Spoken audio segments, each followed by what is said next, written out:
Hi everyone, Bobbie LaPorte here again with my weekly leadership tip for your best next move, where I help you see continuing curveballs as an opportunity.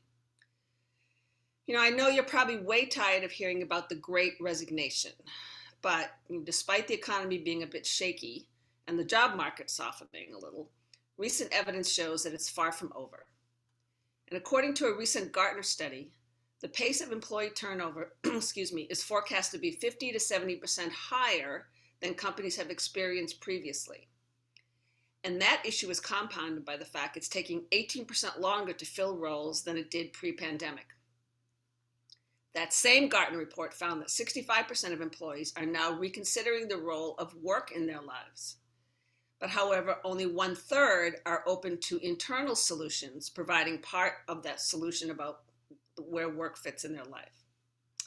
And that's bad news for managers who are increasingly squeezed, spending time they don't have searching for new recruits in a very expensive and competitive market.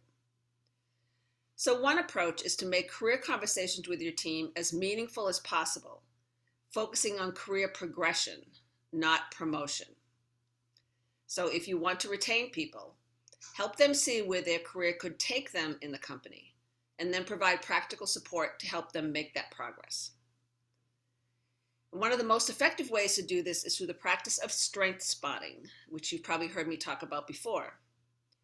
So to put it simply, strength spotting is the practice of seeing strengths in others, connecting them to their strengths, and then working with them to apply these strengths to achieve their goals. And why is this important? Well, we know from positive psychology that a strengths-based approach to development is the fastest, most effective way to achieve career advancement.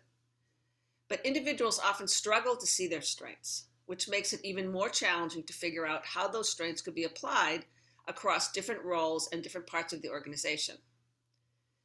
Career conversations like this give you the chance to not only share strengths-based feedback, for example, I see you at your best when you're doing X, but also to discuss how those strengths might be useful in other teams. They can help employees spot the value, not only what they're delivering, but how they make work happen.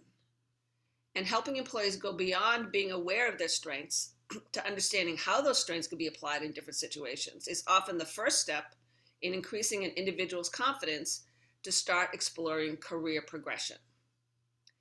So here's my tip. When you schedule these conversations with your team members, and of course that's the first step, ask them these 3 questions.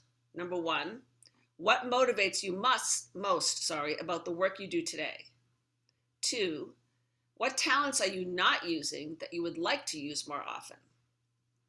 And then 3, what are the talents you want to build a reputation for? And this shifts the conversation to a broader one where you are both helping your team member connect to their strengths and also where they might be used elsewhere in the organization. And for you, it shows that you're taking an enterprise view of talent development and deployment and not just protecting the talent solely for your own team. So there's benefits to this process for all involved. So that's my tip for this week. Please also check out my summer slowdown tips on LinkedIn each Thursday to help you make the most of this summer.